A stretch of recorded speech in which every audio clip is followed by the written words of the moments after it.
করতেছে। কথা বলেন ঠিক কিনা? কোনো বেঈমান কখনো সফল হইতে পারে না। যদি বেঈমান সফল হইতো, যদি ক্ষমতার কারণে সফল হইতো, তাহলে পৃথিবীর মধ্যে 1 নম্বর সফল ব্যক্তি থাকতো ফেরাউন। কিন্তু পৃথিবীর মধ্যে যারা ব্যর্থ হয়েছে তাদের মধ্যে অন্যতম হলো ফেরাউন। সে দুনিয়ার টাকা পয়সার অভাবে ব্যর্থ হয় নাই, ক্ষমতার হারানোর ভয়ে ব্যর্থ হয় নাই, সে ব্যর্থ হয়েছে তার মধ্যে ঈমান না থাকার কারণে। যদি টাকা পয়সার কারণে সফল হইতো তাহলে কারণ সফলতা অর্জন করত। কারণ কারণকে আল্লাহ তাআলা এত বেশি সম্পদ দিয়েছেন, আমার মনে হয় পৃথিবীর শেষ পর্যন্ত কোনো ব্যক্তিকে এত সম্পদ আল্লাহ তাআলা দান করেন নাই যে পরিমাণ সম্পদ কারণকে দিয়েছিল। কারণের জীবন ব্যর্থ, কারণ তার মধ্যে ঈমান নাই। কাফেরের সব কিছু থাকলেও ঈমান না থাকার কারণে সে ব্যর্থ। আর একজন মুসলমান, তার মধ্যে যদি ঈমান থাকে, ঈমানের দৌলত থাকে, দুনিয়ার টাকা পয়সা নাই, ক্ষমতা নাই, খাবার নাই, বাড়ি গাড়ি নাই, পরনে পোশাক নাই, এরপরে এই মুসলমান সফল। কথা বলেন ঠিক কিনা? ইয়া ইলাহি মুঝকো মুঝসে দূর কর, তাকে দেখো মুঝ মে তুঝকো এক নজর।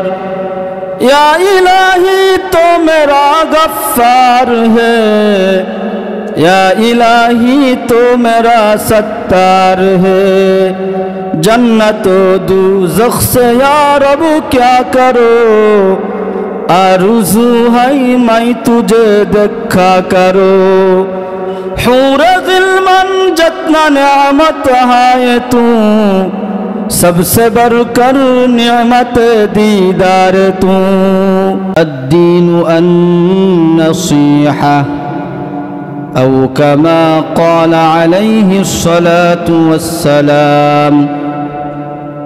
अल्लाहुम्मा सल्लि अला मुहम्मदिन व अला आलि मुहम्मद कमा सल्लैता अला इब्राहीम وعلى آل إبراهيم إنك حميد مجيد।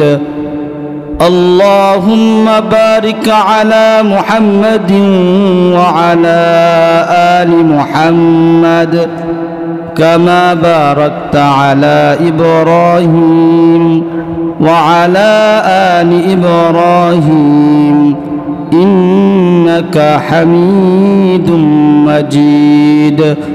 بلغ العلا بكماله كشف الدجى بجماله، حسنت جميع خصاله صلوا عليه وآله।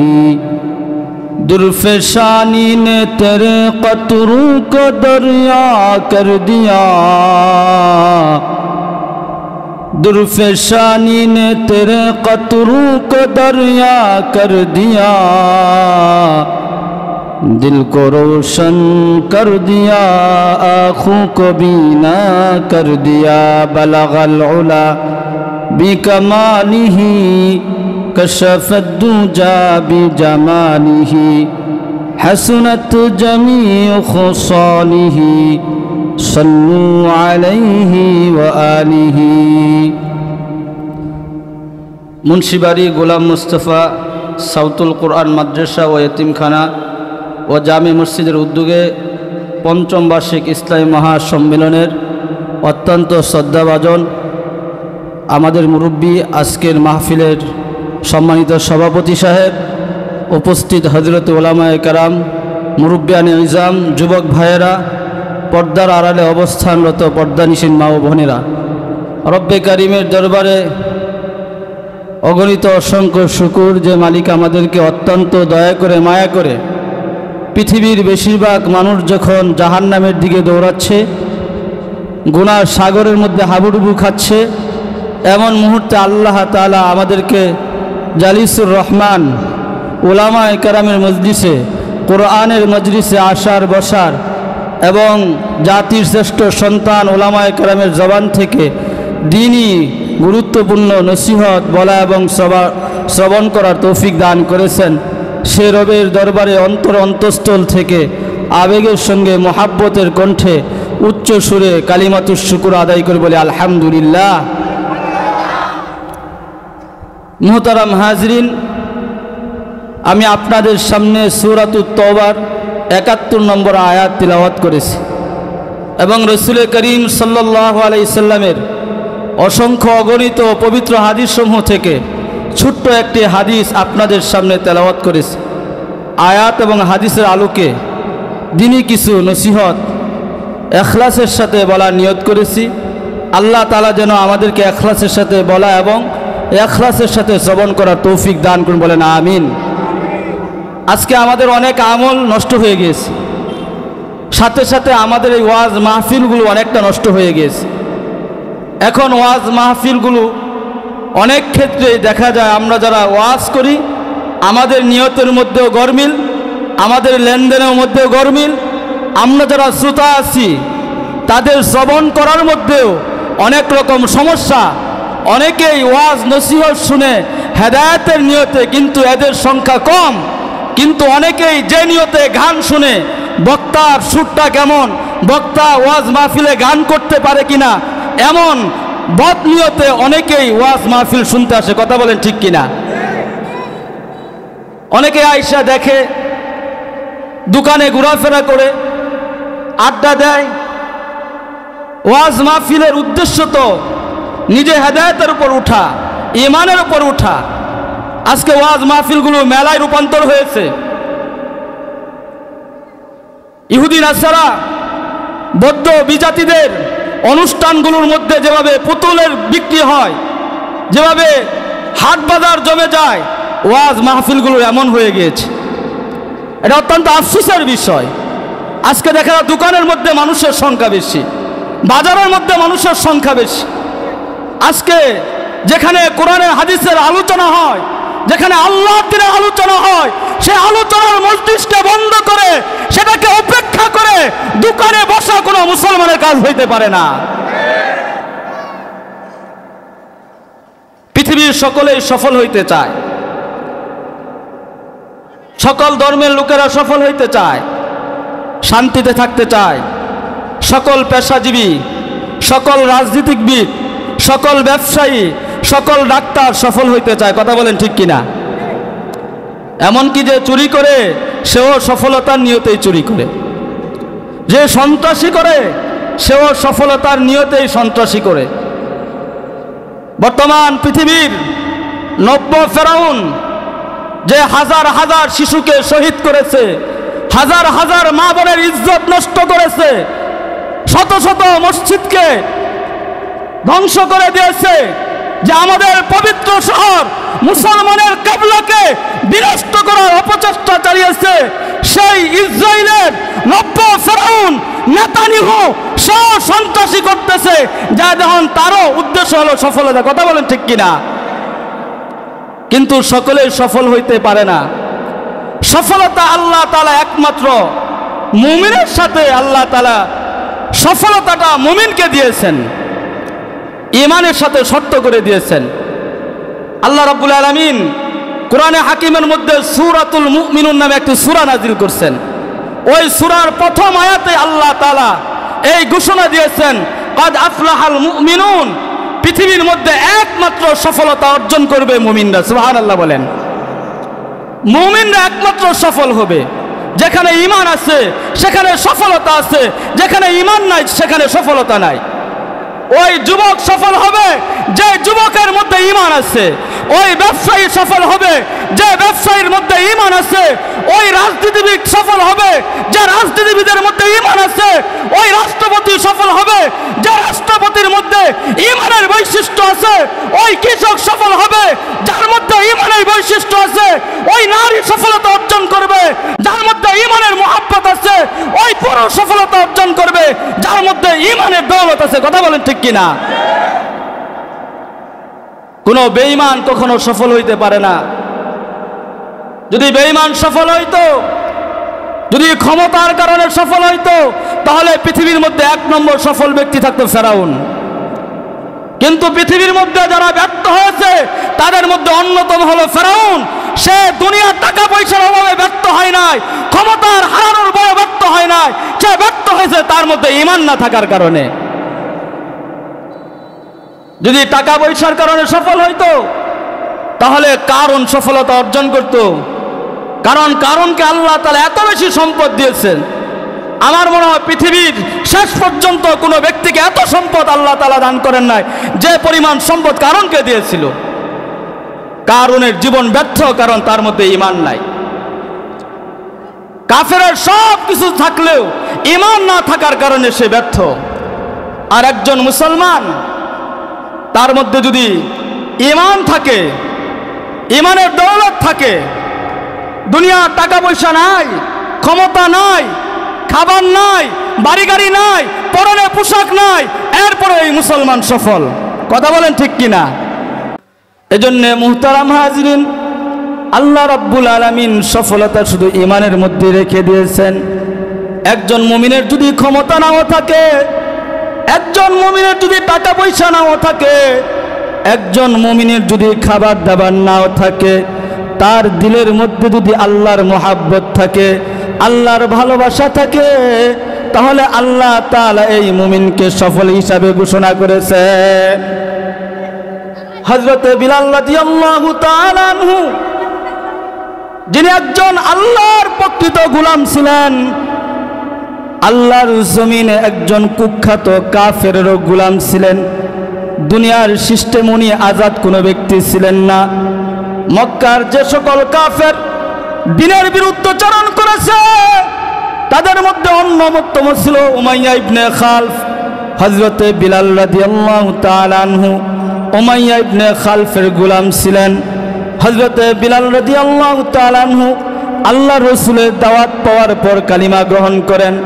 কালিমা গ্রহণ করার পরে উমাইয়া ইবনে খালফ হযরতে বিলালকে এত বেশি কষ্ট দিল, হযরতে বিলালের উপর এত বেশি জুলুম নির্যাতন করলো, হযরতে বিলালের পিছনে মক্কার দুষ্ট ছেলেদেরকে লেলিয়ে দিল। কখনো দুষ্ট ছেলেরা হযরতে বিলালের উপর পাথর নিক্ষেপ করে, কখনো হযরতে বিলালের গলার মধ্যে রশি বেঁধে দুষ্ট ছেলেরা মক্কার অলিতে গলিতে হেসরায়, কখনো হযরতে বিলালকে সেই মরুভূমির উত্তপ্ত বালুর মধ্যে শোয়ায় রাখে, কখনো হযরতে বিলালকে উপর বড় পাথর বুকের মধ্যে চাপা দিয়ে রাখে। এরপরেও হযরতে বিলাল কখনো ঈমান ছাড়ে নাই। হযরতে বিলাল কষ্টের কারণে তার শরীর অবশ হয়ে যাইত, কিন্তু এমন অবস্থাও আল্লাহর জিকির করত, বলতো আহাদ আহাদ।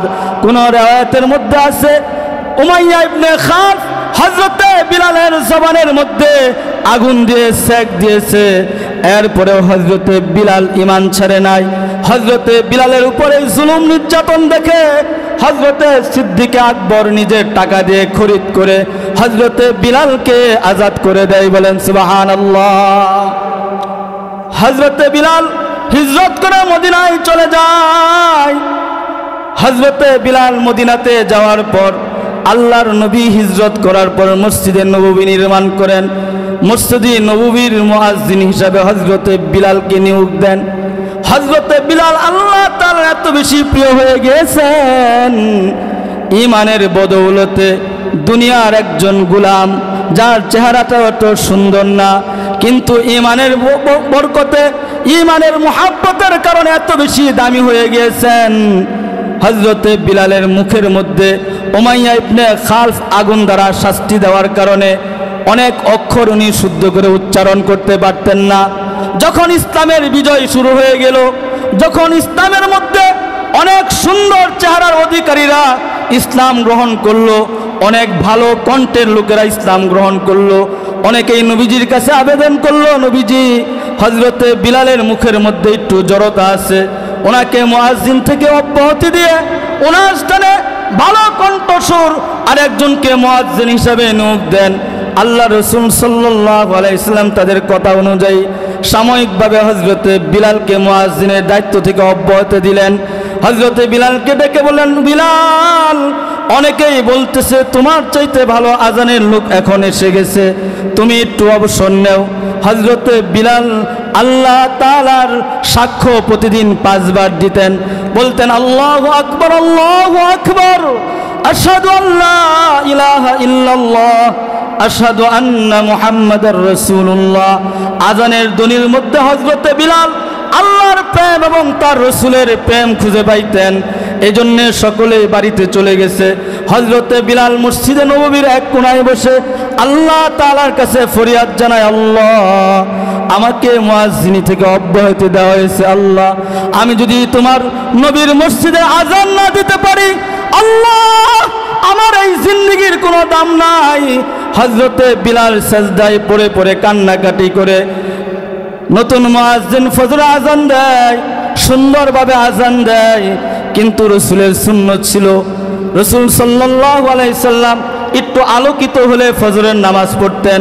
আজকে তিনি অপেক্ষা করতেছেন আলোকিত হয় কেন, অনেক সময় চলে গেছে কিন্তু আলোকিত হয় না, এখনো রাত্র কাটে নাই। আল্লাহর নবী সাল্লাল্লাহু আলাইহি ওয়াসাল্লাম পেরেশান হয়ে গেলেন, কি হলো অনেকক্ষণ আজান হয়ে গেছে, এখনো তো ফজরের জন্য নামাজের উপযুক্ত হয় না। আল্লাহ তাআলা আল্লাহ রসুলকে জানাই দিলেন, ইয়া হাবিবাল্লাহ, জিবরাইলের মাধ্যমে জানাই দিলেন, ওগো নবী মনে হয় আজকে মসজিদ নববীর মধ্যে আজান হয় না। নবীজি জিবরাইলকে বলেন, না আজকে তো আরো সুন্দর মুয়াজ্জিন আজান দিয়েছে। জিবরিল আমিন বলেন, না প্রতিদিন বিলাল আজান দেয়, এই আজানের আওয়াজ প্রথম আসমানে যায়, দ্বিতীয় আসমানে যায়, তৃতীয় আসমানে যায়, চতুর্থ আসমানে যায়, এইভাবে সপ্তম আসমান ভেদ করে হযরতে বিলালের আজানের আওয়াজ আল্লাহর আরশের কাছে গিয়ে বাড়ি খায়। আজকে তো আজান হয় নাই। তখন আল্লাহ নবী সাল্লাল্লাহু আলাইহি সাল্লাম বিলালকে ডেকে বলেন, বিলাল তুমি আজান দাও। হযরতে বিলাল আজান দিলেন। আজান দেওয়ার সাথে সাথে শুভ্রতা দেখা দিল, দিনে আলোকিত হয়ে যাওয়া লাগলো। আল্লাহ রসুল তাড়াতাড়ি করে ফজরের 2 রাকাত ফরজ নামাজ আদায় করে নিলেন। আল্লাহ রসুল সাল্লাল্লাহু আলাইহি সাল্লাম মেরাজ থেকে আসছেন। আল্লাহ রসুল সাল্লাল্লাহু আলাইহি সাল্লাম জীবনটা অনেক কষ্টের ছিল। তিনি যখন মায়ের গর্ভে তখনই বাবা মারা যায়। ওনার বয়স যখন 6 বছর তখন মা মারা যায়, নবীজি এতিম হয়ে যান। ওনার লালন পালন দায়িত্ব নেন দাদা। 8 বছর বয়সে দাদাও দুনিয়া থেকে বিদায় নিয়ে চলে যান। দায়িত্ব নেন ওনার চাচা আবু তালেব। চাচা ওনার দেখাশোনা করতেন।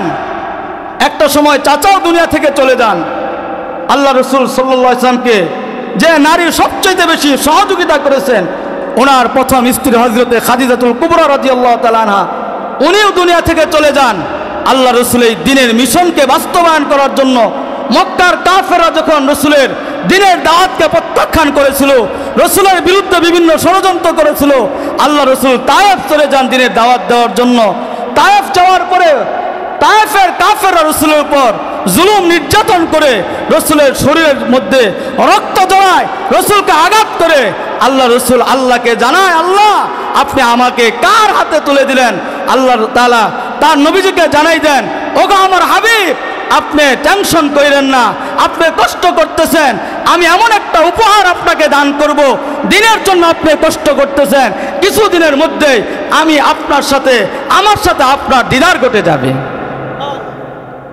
আল্লাহ রসুল মেরাজে চলে গেছেন, সেই বাইতুল্লাহ থেকে বাইতুল মুকাদ্দাস, সেখানে রসুল যায়, দেখেন আল্লাহ তাআলা সমস্ত নবীদেরকে একত্র করছেন। আল্লাহ রসুলকে বলছেন আপনি ইমামতি করেন। রসুল সকল নবীরা মুসল্লি, আমাদের নবী ইমামতি করছেন। আল্লাহ তাআলা উনাকে ইমামুল মুরসালিন বানাই দিয়েছেন। ওইখান থেকে উনি প্রথম আসমান, দ্বিতীয় আসমান, তৃতীয় আসমান, সকল আসমান ভ্রমণ করছেন, জাহান্নাম দেখছেন, জান্নাত দেখছেন, আল্লাহর সাথে দিদার হয়েছে। আমরা যে 5 ওয়াক্ত নামাজ পড়ি, আল্লাহ রসুল সাল্লাল্লাহু আলাইহি ওয়াসাল্লাম মেরাজ থেকে আল্লাহ তাআলা তার উম্মতকে উপহার হিসেবে দান করছেন। মুহতারাম হাজিরিন, আল্লাহর নবী মেরাজ থেকে আসলেন, আয়েশা বিলালকে বলতেছেন, বিলাল, ও বিলাল তুমি কি আমল করো, কি আমল তুমি করো বিলাল? কারণ আমি জান্নাতে যখন হাঁটতেছিলাম বিলাল, আমি আমার সামনে তোমার কদমের আওয়াজ আমি শুনতে পাইছি। আল্লাহু আকবার বলেন। কত বড় নবী, ইমামুল মুরসালিন, সাইয়্যিদুল মুরসালিন, খাতামুন নবিয়্যিন নবী একজন গোলামকে বলতেছে, বিলাল, ও বিলাল তুমি কি আমল করো? সাইয়্যিদুল মুরসালিন নবী একজন উম্মতের কাছে আমল জানতে চাইতেছেন, আমলের দাম কত বেশি। আল্লাহ তাআলার কাছে আমলের দাম অনেক বেশি। আল্লাহ তাআলা আমলের জন্যই তো আপনাকে আমাকে সৃষ্টি করেছেন, কথা বলেন ঠিক কিনা? হযরতে বিলাল বলতেছেন, ইয়া রাসূলুল্লাহ, আমার জিন্দেগির একটা আমল হলো আমি যখনই ওযু করি আমার ওযু নষ্ট হয়ে যাওয়ার সাথে সাথে আমি ওযু করি। আমি যখন ওযু করি ওযু করার সঙ্গে সঙ্গে আমি যতটুকু পারি 2-4 রাকাত নামাজ আমি আদায় করে নেই। সরকার আলম বলেন, এই কারণেই হতে পারে আমি যখন জান্নাতে আমি ভ্রমণ করতেছিলাম আমার সামনে তোমার কদমের আওয়াজ আমি শুনতে পাইছি। বলেন সুবহানাল্লাহ। তাহলে ঈমানের দাম আছে কি নাই? ঈমানের দাম আল্লাহ তাআলার কাছে সবচাইতে বেশি। এজন্য কোন রাষ্ট্রকে যদি আপনি সুন্দর করতে চান তাহলে ঈমানের উপর মেহনত করতে হবে। আপনার ঘরকে যদি শান্তিময় ঘর হিসাবে পেতে চান তাহলে ঈমানের উপর মেহনত করতে হবে। যদি ব্যবসার মধ্যে সফলতা পেতে চান তাহলে দোকানের মধ্যে ঈমানের দৌলত ঢুকাইতে হবে। বাটপারি সিটারি করা যাবে না, মানুষকে ঠকানো যাবে না, ধোঁকাবাজি করা যাবে না। যদি সন্তান দ্বারা শান্তি পেতে চান তাহলে সন্তানকে ঈমানের উপর উঠাইতে হবে, কথা বলেন ঠিক কিনা? আজকে বর্তমান জামানায় আইয়ামে জাহেলিয়াতের যুগ কেউ ছাড়াইছে। সন্তান পিতাকে হত্যা করে, সন্তান মাকে হত্যা করে, কথা বলে ঠিক কিনা? ভাই ভাইকে হত্যা করে। কেন কেন? আজকে আমাদের কাছে দোকানের গুরুত্ব আছে, আমাদের কাছে চাকরির গুরুত্ব আছে, আমাদের কাছে রাজনীতির গুরুত্ব আছে, কিন্তু আমাদের কাছে মুসলমানের কাছে আজকে ঈমানের গুরুত্ব নাই। এজন্যে ঈমানের সাথে আল্লাহ সফলতা রেখে দিয়েছেন। রাষ্ট্রকে সফল করতে হলে রাষ্ট্রপতি থেকে নিয়ে সমাজের সাধারণ মানুষ পর্যন্ত 5 ওয়াক্ত নামাজ বাধ্যতামূলক পড়তেই হবে, তখন রাষ্ট্রের মধ্যে শান্তি আসবে, কথা বলেন ঠিক কিনা? মুহতারাম হাজিরিন, এজন্য ঈমানকে গুরুত্ব দেওয়া। ঈমানের গুরুত্ব কিভাবে আসবে? আল্লাহ তাআলা সরাসরি মুমিনের বৈশিষ্ট্য কোরআনে হাকিমের মধ্যে উল্লেখ করেছেন। সুবহানাল্লাহ বলেন। আমি যে আপনাদের সামনে সূরাতুত তাওবার 71 নম্বর আয়াত তিলাওয়াত করেছি, আল্লাহ তাআলা এই আয়াতের মধ্যে মুমিনের 8টি বৈশিষ্ট্যের কথা উল্লেখ করেছেন। কয়টি বৈশিষ্ট্য? আওয়াজ করে বলেন, আর একটু আওয়াজ করবেন। কয়টি বৈশিষ্ট্য? আল্লাহ তাআলা এখানে নামাজের কথা বলছেন, যাকাতের কথা বলছেন, সৎ কাজের আদেশের কথা বলছেন, অসৎ কাজের নিষেধের কথা বলছেন, রাসূলের অনুসরণ করার কথা বলছেন, আল্লাহ তাআলা অনুসরণ করার কথা বলছেন।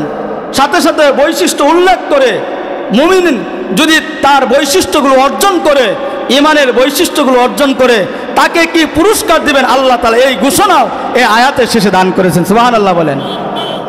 সবগুলো বৈশিষ্ট্য নিয়ে আলোচনা করার মতো সময় সুযোগ হয়তো আমাদের হাতে নাই, তবে আমি আপনাদের সামনে প্রথম বৈশিষ্ট্য, মুমিনের প্রথম বৈশিষ্ট্য নিয়ে কিছু আলোচনা করব।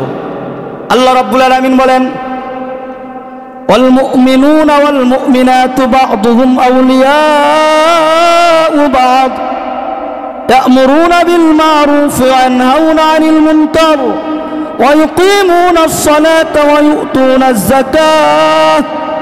ইউতুনাজ যাকাতা ওয়া ইউতিউনাল্লাহা ওয়া রাসূলাহু উলাইকা সায়ারহামুহুমুল্লাহ ইন্নাল্লাহা আজিজুন হাকীম।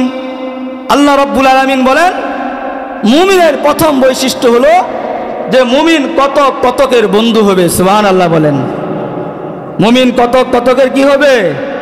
বন্ধু হবে। মুফাসসিরিনগণ বলেন এর অর্থ হলো গোটা পৃথিবীর সকল মুমিনের দিলটা একটা আত্মার মতো হবে, সকল মুমিনের বডিটা একটা বডির মতো হবে। মুমিন একে অপরকে সাহায্য করবে, যদি কেউ কষ্টের মধ্যে পড়ে তাকে সহযোগিতা করবে, যদি কেউ অভাবের মধ্যে পড়ে তার অভাবকে দূর করার জন্য চেষ্টা করবে, যদি কেউ অসুস্থ হয় সকলেই মিলে তার সেবা করবে, সুস্থ করার জন্য তাকে সহযোগিতা করবে। বলেন সুবহানাল্লাহ। মুমিন কখনো একে অপরকে কষ্ট দিতে পারে না, একে অপরের গীবত করতে পারে না, একে অপরের বিরুদ্ধে সমালোচনা করতে পারে না, একে অপরের রিজিকের উপর আঘাত করতে পারে না, একে অপরের জমির উপর হামলা করতে পারে না, একে অপরকে গালি দিতে পারে না, একে অপরকে হত্যা করতে পারে না, একে অপরের বিরুদ্ধে সমালোচনা করতে পারে না। কথা বলেন ঠিক কিনা? এটা মুমিনের 1 নম্বর বৈশিষ্ট্য। আল্লাহ তাআলা নামাজের আগে, যাকাতের আগে, রাসূলের ইতাআতের আগে প্রথম বৈশিষ্ট্যের কথা উল্লেখ করছেন, এক মুমিন আরেক মুমিনকে মহব্বত করবে। আজকে যদি আমরা আমাদের বাস্তবতায় আমরা আমাদের ঈমানকে মাফি মুমিনের এই বৈশিষ্ট্য দ্বারা কয়জন মানুষ আছে সে পরিপূর্ণ ঈমানদার হিসেবে বিবেচিত হবে? কথা বলেন ঠিক কিনা? আজকে আমাদের ঘরে ঘরে দুশ্মনী, আজকে আমাদের দোকানে দোকানে দুশ্মনী, রাষ্ট্রের মধ্যে রাজনীতির নামে প্রতিদিন ছোট্ট একটা রাষ্ট্রের মধ্যে শত শত মানুষ খুনের মধ্যে আক্রান্ত হচ্ছে। কথা বলেন ঠিক কিনা? আজকে এক দোকানদার আরেক দোকানদারের বিরুদ্ধে লাগে, এক ভাই আরেক ভাইয়ের বিরুদ্ধে লাগে।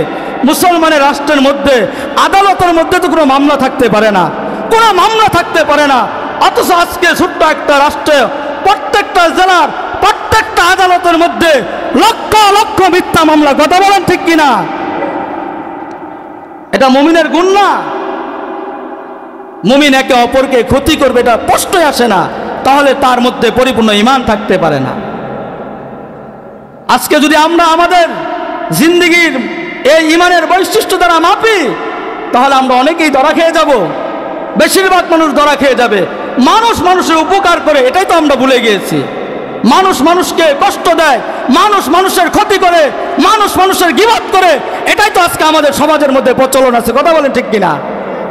আমার ভাইয়েরা, যদি আমরা মুমিনের এই বৈশিষ্ট্য যদি আমরা দেখতে চাই, তাহলে আমাদের ফিরে যেতে হবে আমাদের আকাবিদের মাঝে।